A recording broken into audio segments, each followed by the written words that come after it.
Hi everyone, welcome back. Queen Osette here. Today I have something special for you.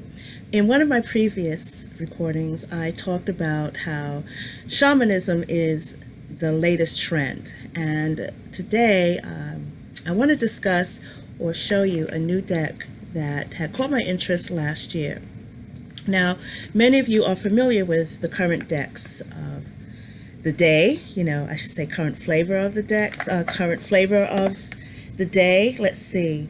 The latest one is by Colette Baron Reed, which would be the Mystic Shaman Oracle. Everyone's talking about that now.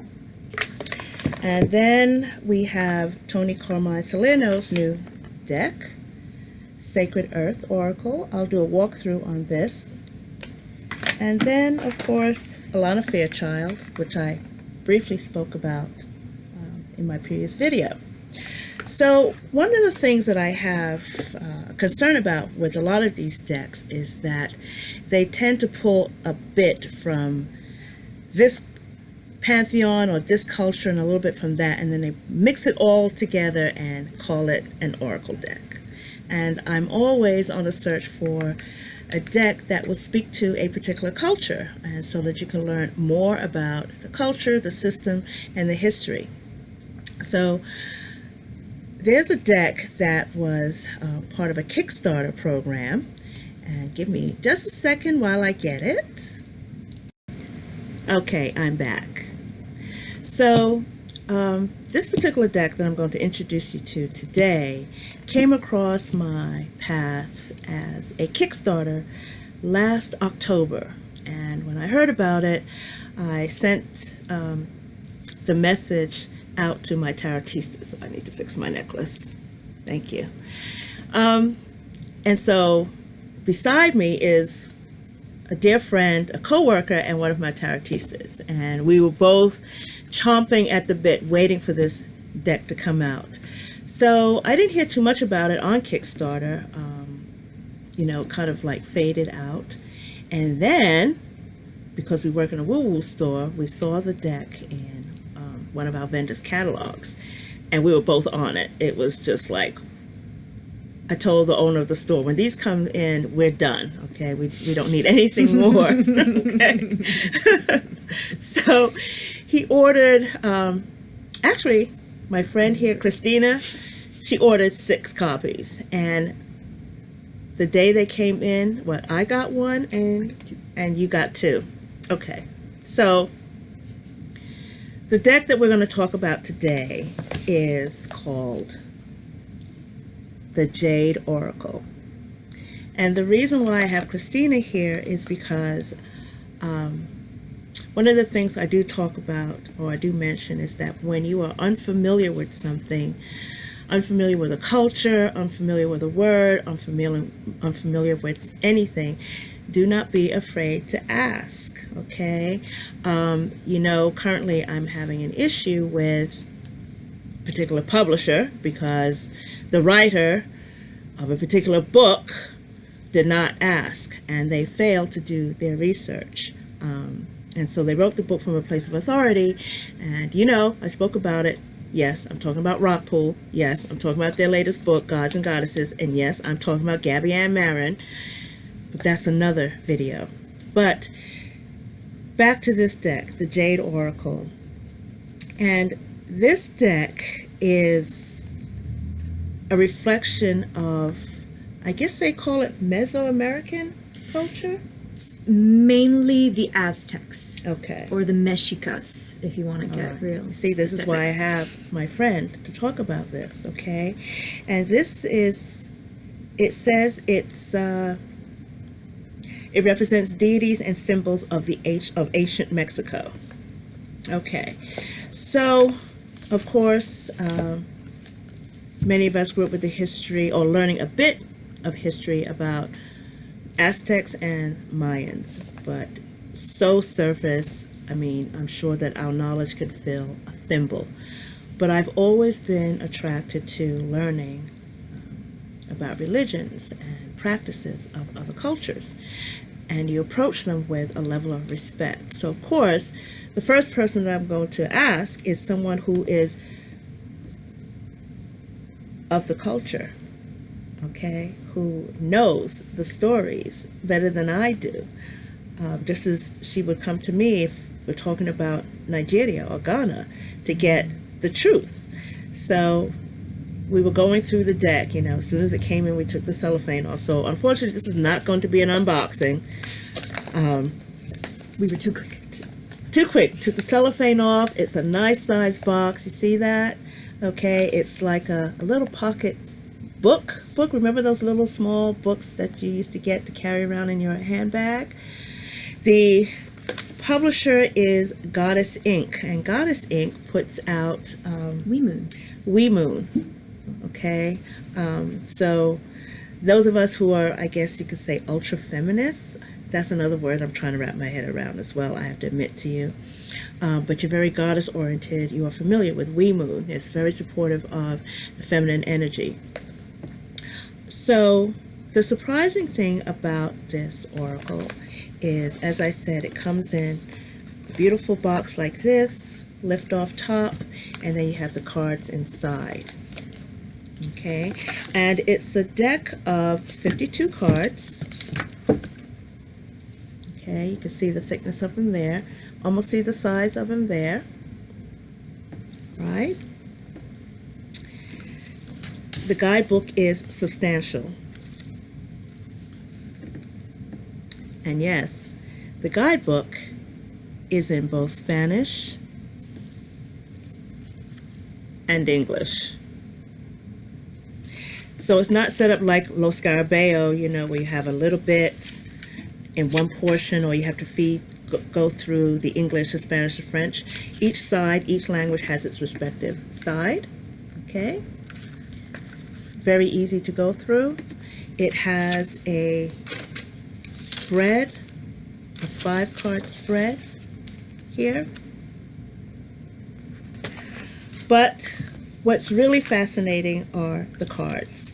Now, I'm going to show you briefly some of the cards, but Christina here is going to do a bit more in-depth walkthrough with some of the cards and the pronunciations of some of the words. So I'm going to turn this over to Christina, and go ahead, honey, and introduce yourself. Hello, everybody. I'm Christina. And as she said, I'm one of her co-workers and friends here at the store. And I was very excited when this came in and she told me about it, because very similar to her, it's very rare that we see our cultures represented in a lot of the New Age community. And if it is, it's usually been westernized or Yes.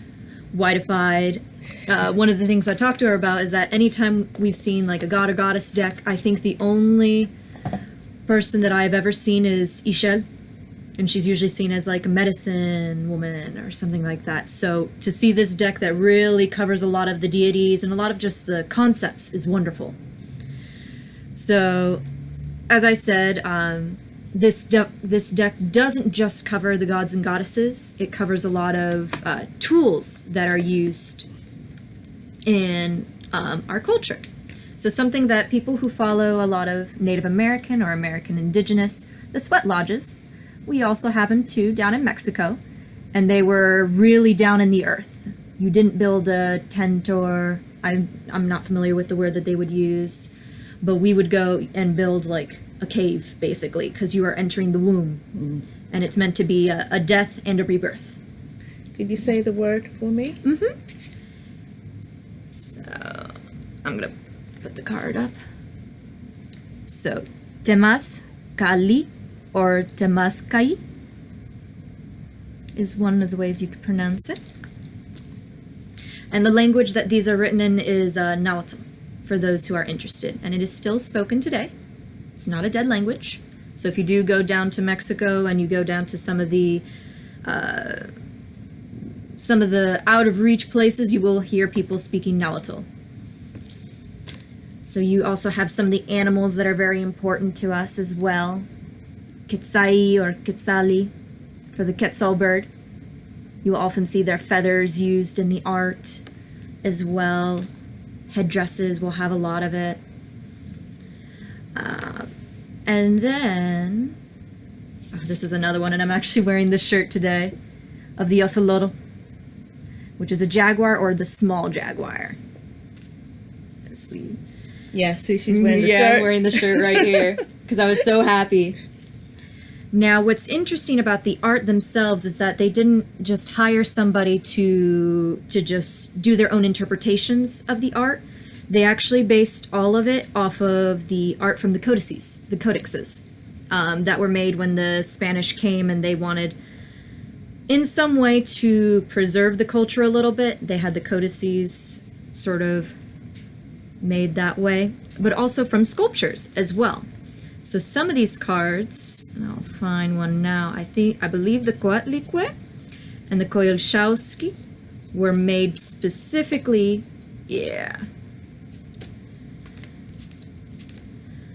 so like her, she's beautiful. She's based off of a sculpture. So the art, there's no interpretation, or there's very little. It's mainly based off of the statues and existing art that we have today, which is not. It's nice to just go simple and to just go back to that. Exactly. Go back to the roots. This one people may know because it was a big, huge medallion that was found when my mother was a child. She was actually there when they found this at the bottom of the temple, and it's now in the museum outside of the pyramid. Can you say the word? Coyolxauhqui, or Coyolxauhqui. Yeah. And what's nice, and we were actually talking about this a little bit before the video, before we started recording, is what's nice about having a deck that is specifically based off of one pantheon is that when you are familiar with the stories, with the relationships in between each of them, you can actually build that into the meanings behind your readings. So when you have decks that are based off of different pantheons and gods, it's hard to say, well, this person had a quarrel with this person, which led to this kind of an issue, and it was solved this way. Right. Whereas here, like if you were to get, for example, the card that I just pulled up, the Coyolxauhqui, and say, the two cards I just pulled up. So like if you were to get these two together, this is the mother and this is the daughter. And they had some issues. Wow. So like if you were to know these stories and you to get these cards together in a reading, you could build that. And it adds just another layer. Wow, which is wonderful. And it's nice to have decks that are just solely based off of one, because you can really go deeper. Exactly. Do you know of any books? Everybody wants a book, because unfortunately many of us think that we can learn from a book. But a book sort of like, what was that big mythology book? It's on the tip of my tongue. I think it was like for Greek and Roman mythology, which one? Yeah. And it was a Bullfinch's mythology book. Is there a mythology book or a book that covers, would I say Mexican? Would I say Mesoamerican mythology? You can say Mesoamerican, because then they will specifically say, are you talking about Olmeca, Mexica? So yeah, Mesoamerican is Mesoamerica, okay, so that would be the correct term to use. All right. So,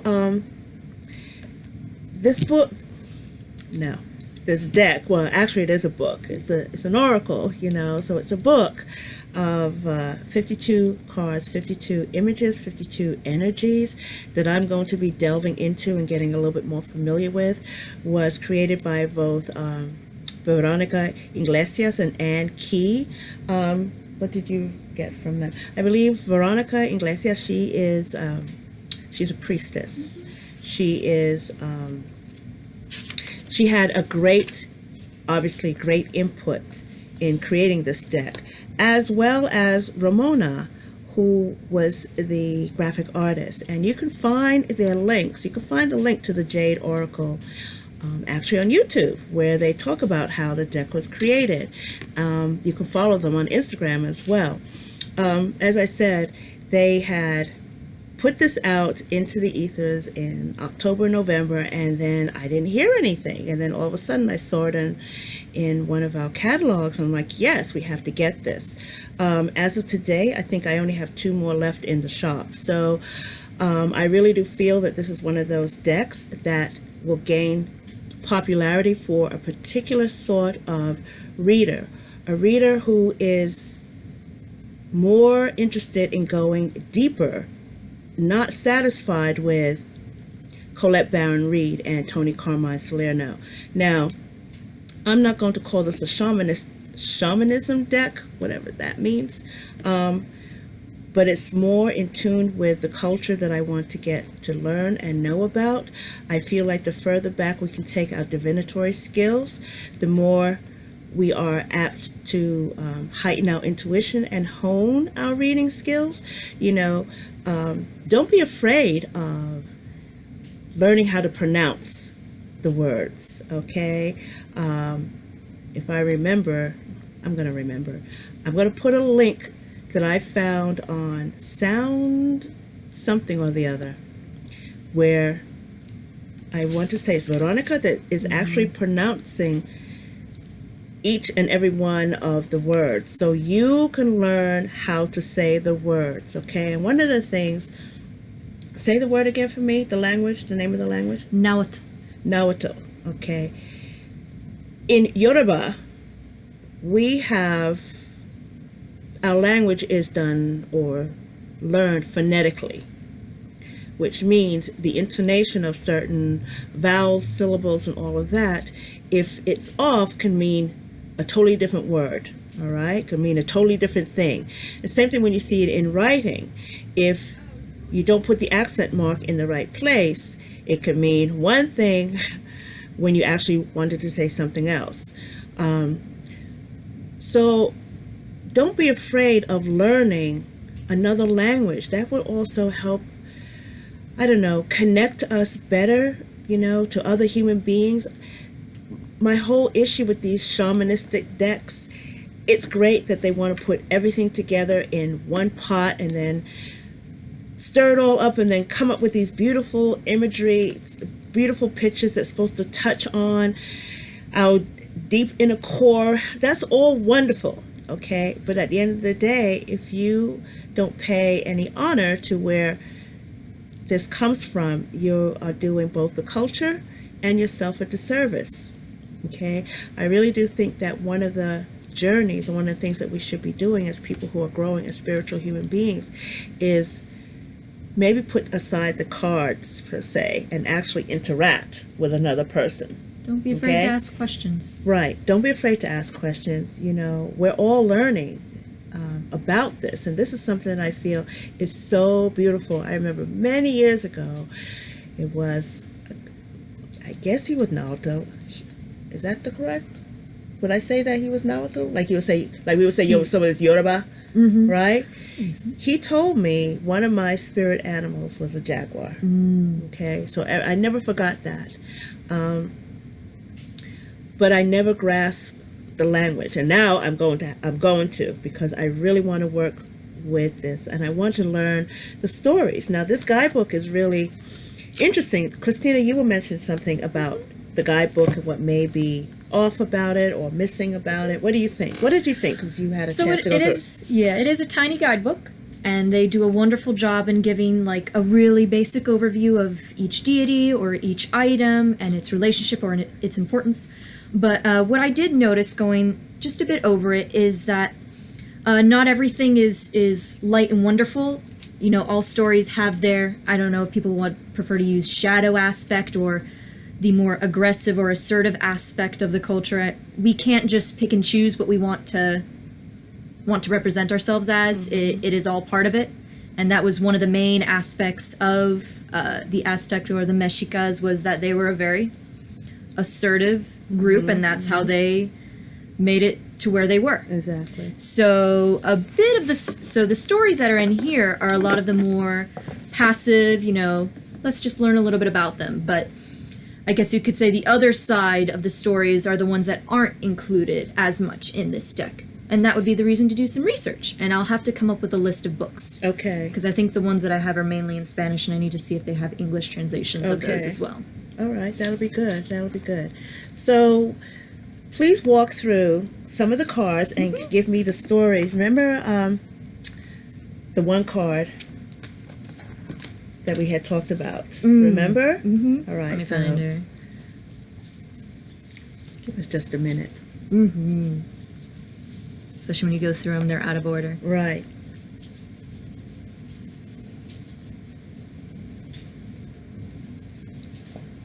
Of course, she'd be the last card that Right. I'm looking for. Okay. So the card that we're talking about is this one, Tzotzitonancin. Now, for some people who know a little bit about Mexico, her image may look a little familiar. If anybody knows Nuestra Virgen de la Guadalupe, or the Lady Guadalupe, looks very similar to Tzotzitonancin.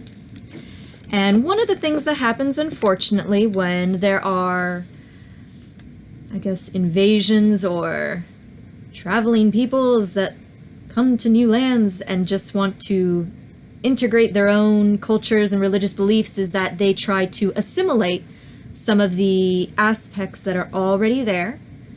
And so Tzotzitonancin is an aspect or a deity that was kind of integrated into Catholicism that came to Mexico, and she became the Virgin of Guadalupe. And one of the things that's interesting is that her temple, and I forget the place, but I do believe that it is in the book, where it was, they completely, I don't think they demolished it, but they built over it with a temple to La Virgen de Guadalupe, because, once you change places, the people, they have a hard time just assimilating to that. Wow. So you just put it right on top. Okay. Oh my. Mm-hmm. Okay. But you'll see a lot of these types of assimilations. I believe Quetzalcoatl, which a lot of people might be more familiar with him, sometimes called the feathered serpent. He has a lot of mythologies that are very similar to Jesus. And so there were a lot, when the Spaniards came over, they were trying to assimilate or transform him into a Jesus figure. So, ways to try to bring new religions in. Exactly. What else do we have? Let's see. Any other stories that you recognize that,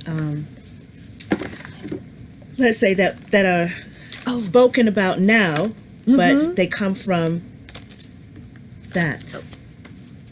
I need to look at my notes. Yeah, look at your notes. So I wrote a lot of notes because I was remembering my stories. Siwacoatl. I just gotta find the card. So there is a story that is very popular in Mexico, and it is of La Llorona. So, or the crier, the one Yes. the one who wails. Right.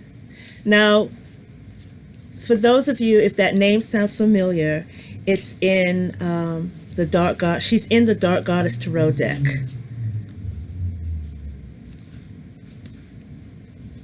And as a matter of fact, I don't believe Ellen, the creator of that deck, actually speaks on the history of La Llorona.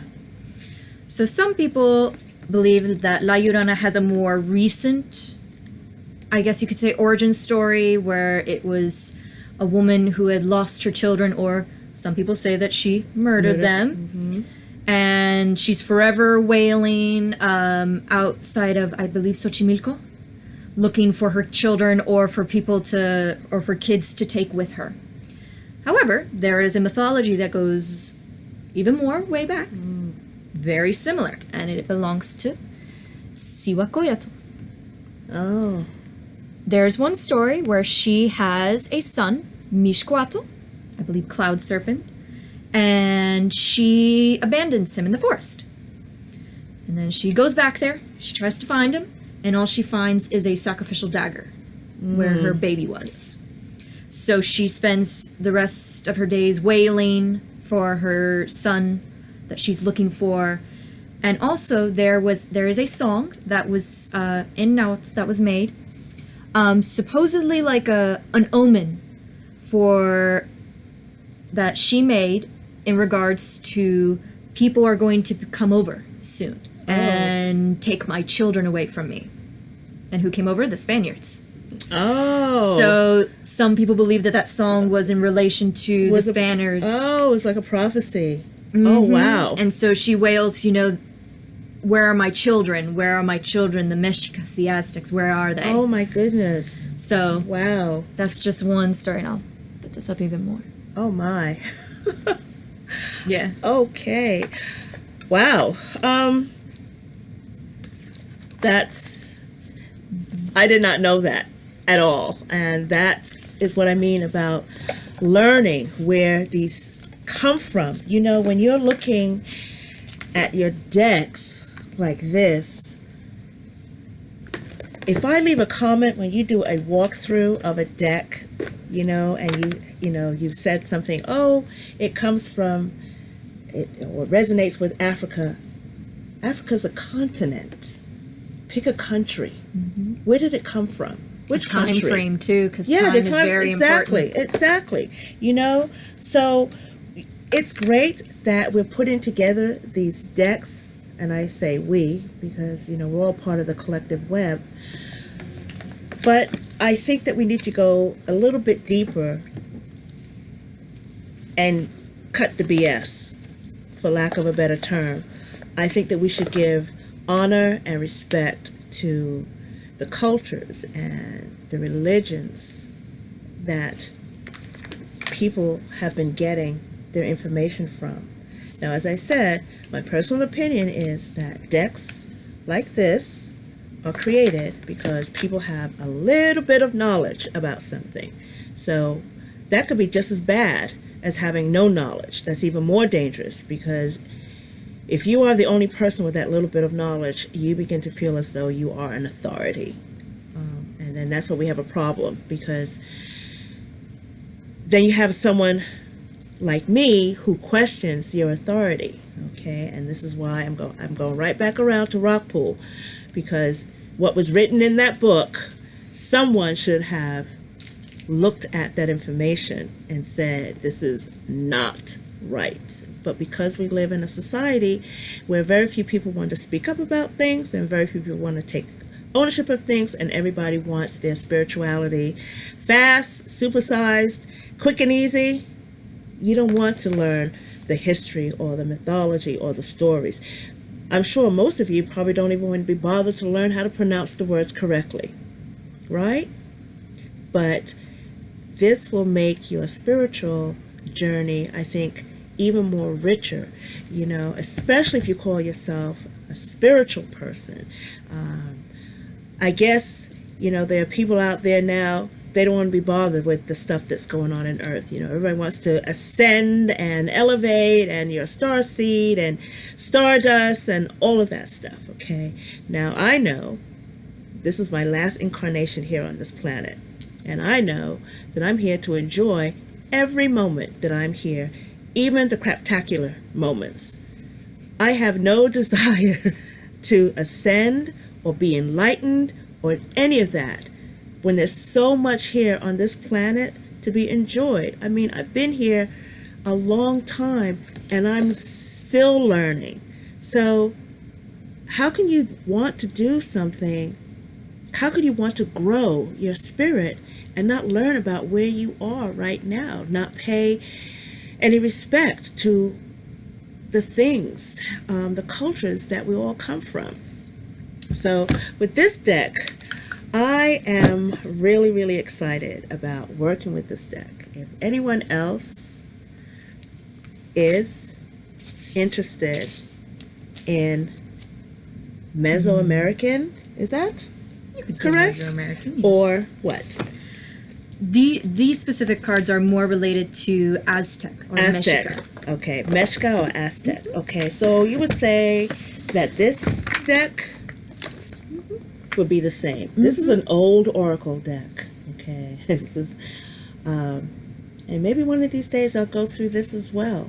In my search, of looking for a deck that I could feel a connection to, I end up buying decks like this. It just brings me a little bit closer and closer and closer.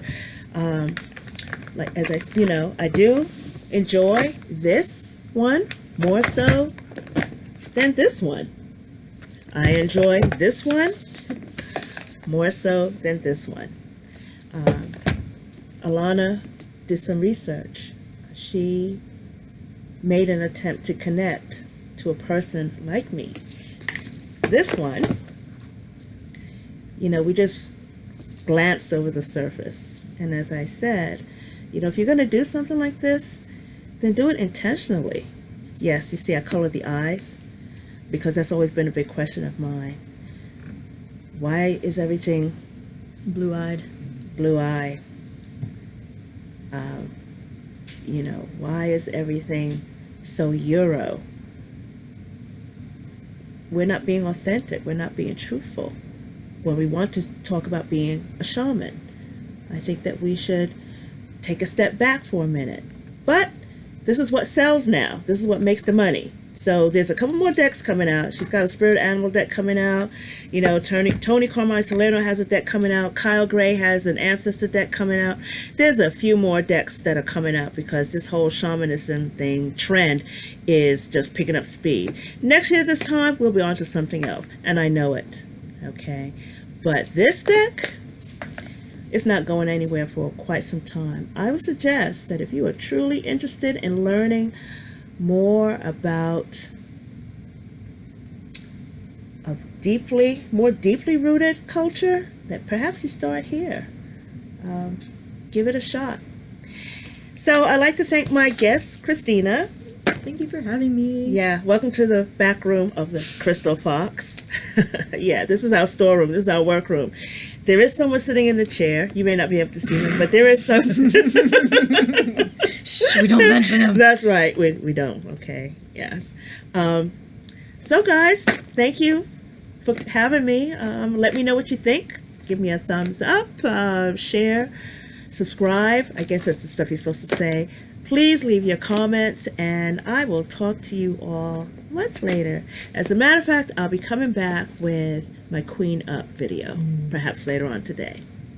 Talk to you later. Stay blessed. Bye.